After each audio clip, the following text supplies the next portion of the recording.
Miracles TV நேயர்களுக்கு வணக்கம். இன்றைக்கி நம்ம எதை பற்றி பார்க்க போகிறோம் அப்படின்னாக்கா, வெண்டைக்காய் வந்து குழப்பாக இருக்குது பார்த்தீங்களா? அந்த குழப்பு தன்மை இல்லாமல் குழம்போ பொரியலோ எப்படி செய்யறது அப்படிங்கிற ஒரு 5 டிப்ஸ் பார்க்கலாம் ஃப்ரெண்ட்ஸ். ஃபஸ்ட்டு டிப்ஸ் என்ன அப்படின்னு பார்த்தீங்கன்னாக்கா, அதாவது பொரியலுக்காக இருந்தாலும் சரி, குழம்புக்காக இருந்தாலும் சரி, நீங்கள் வெண்டைக்காவை வந்து கட் பண்ணுங்கள். நல்லா கட் பண்ணிவிட்டு புது நியூஸ் பேப்பர் இருக்குது பார்த்தீங்களா? அந்த நியூஸ் பேப்பரில் தனித்தனியாக வச்சுருங்க. சரிங்களா? அந்த தனித்தனியாக அந்த திருப்பி, அதாவது அந்த அரிஞ்ச பக்கம், அந்த குழப்பு உள்ள பக்கம் திருப்பி வச்சிங்க அப்படின்னா அந்த நியூஸ் பேப்பர் வந்து அந்த குழப்பு தன்மையை வந்து எடுத்துரும் ஃப்ரெண்ட்ஸ்.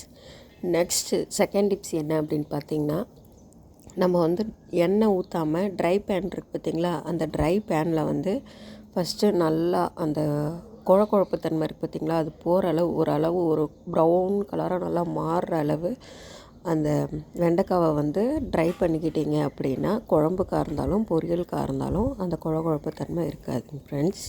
Second tips முடிஞ்சிங்களா?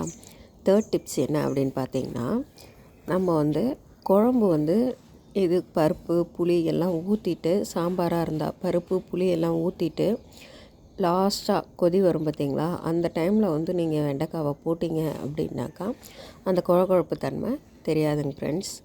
அடுத்தது வந்து ஃபோர்த்து டிப்ஸ் என்ன அப்படின்னு பார்த்திங்கன்னா, நம்ம வந்து பருப்பு தண்ணி ஊற்றுறோம் பார்த்திங்களா? அந்த பருப்பு தண்ணி ஊற்றுனதுக்கப்புறம் போட்டாலும் அந்த குழப்பு தன்மை இருக்காதுங்க ஃப்ரெண்ட்ஸ்.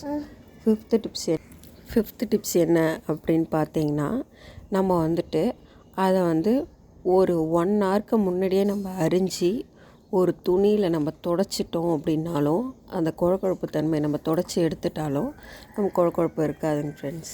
சரிங்களா? இந்த 5 டிப்ஸையும் யூஸ் பண்ணி பாருங்கள். நல்லா யூஸ்ஃபுல்லாக இருக்கும். Thank you friends.